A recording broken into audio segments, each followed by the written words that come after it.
On January 7, around 9 p.m., the NIS decided to postpone the press conference. They should stop there. 3 hours after receiving the telegram, the situation flipped. On January 8 at 12:50 a.m., in the dead of night, the Seoul NIS sent an urgent secret telegram to Singapore. I reported the director, and he says to proceed with the press conference in Singapore as planned. It's beneficial for everyone to put a nail in North Korea's operation. Tell Yoon, we will guarantee his safety, so he should stick to his original statement without worry. Yoon is in our hands. Have confidence and push forward. Upon hearing this, the foreign ministry staff at the Singapore embassy protested. This means the South Korean NIS is going to lie to the entire nation. They even advised that if such false statements were enforced, the Republic of Korea could be disgraced around the world, and vehemently opposed them. In the end, the local press conference in Singapore and Hong Kong were cancelled. But the director didn't stop.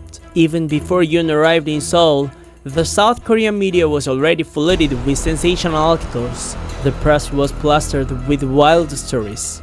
And so, the NIS orchestrated a national scam with Yoon as the lead actor. Back then, the NIS knew Yoon's abduction story was a lie, but didn't let on to him. Because Yoon had to perform perfectly at the press conference. So, Yoon thought he was getting away with his lies. After the press conference, relieved, the NIS took Yoon to the Namsan NIS interrogation room. Back then, the Namsan NIS interrogation room was a horrific place.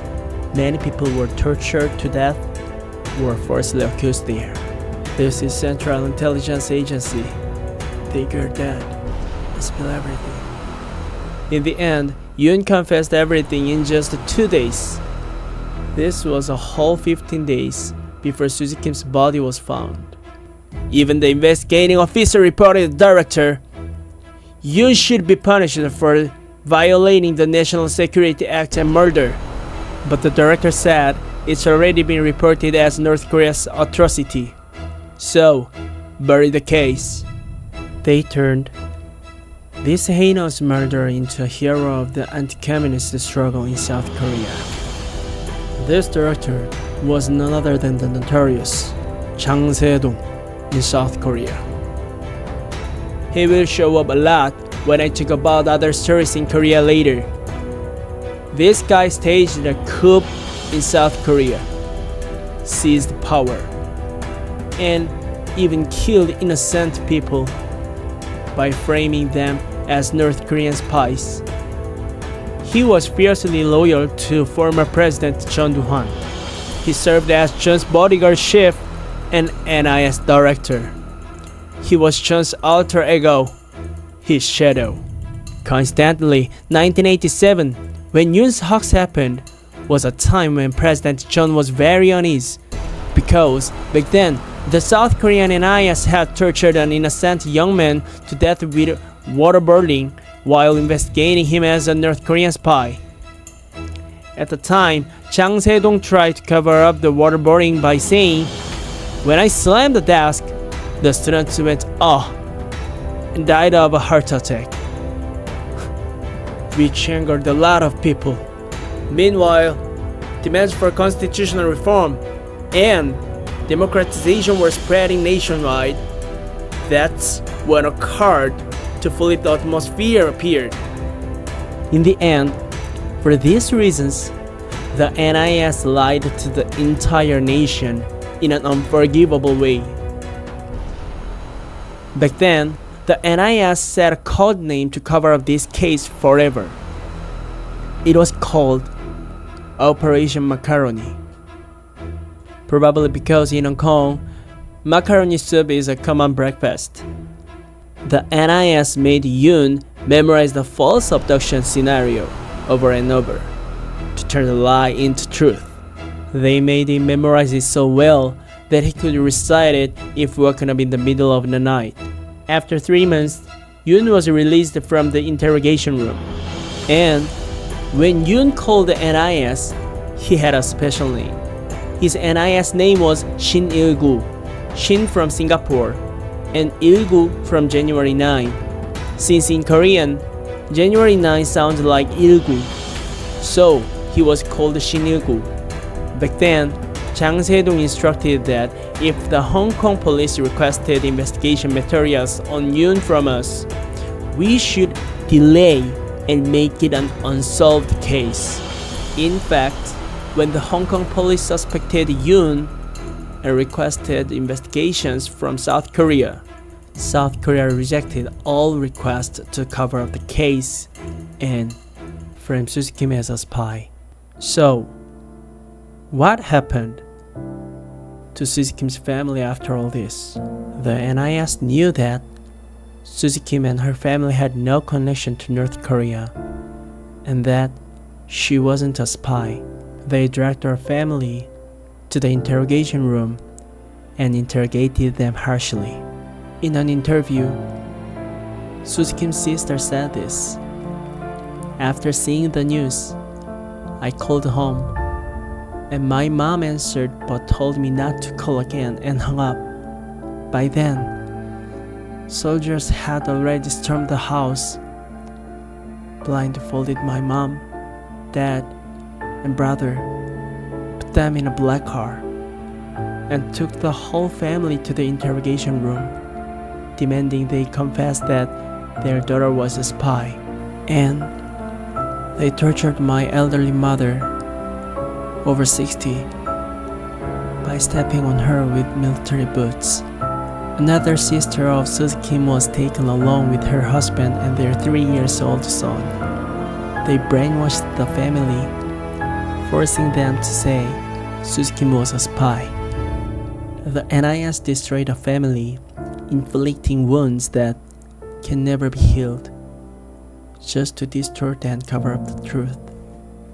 I tried to convey the family's story, but it's too painful for them, so I won't include it here. If you are curious, please check out the Korean current affair program called Kokomu. So, what happened to Chang Se-dong, the NIS director who led this massive crime, and those involved?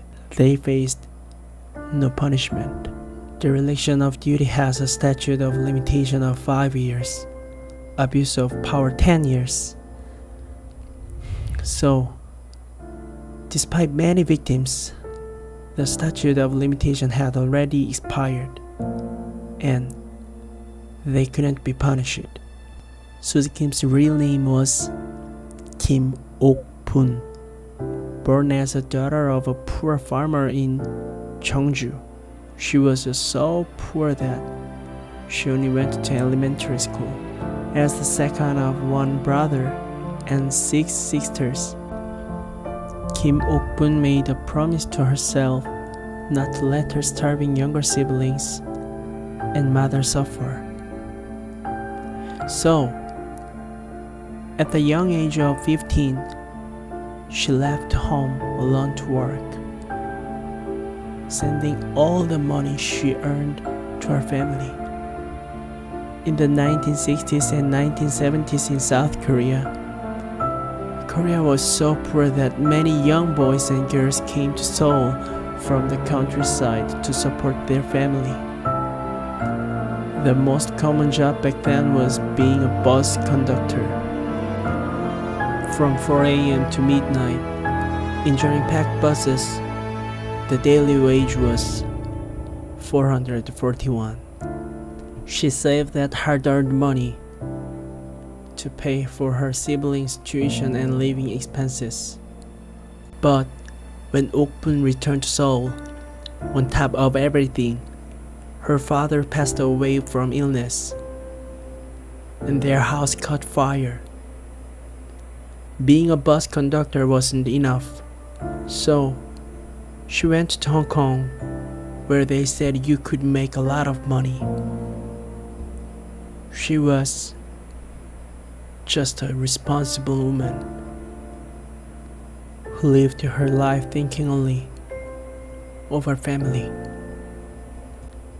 Even now, Kim Ok-bun's siblings say they wish she would call their names and come hug them tightly.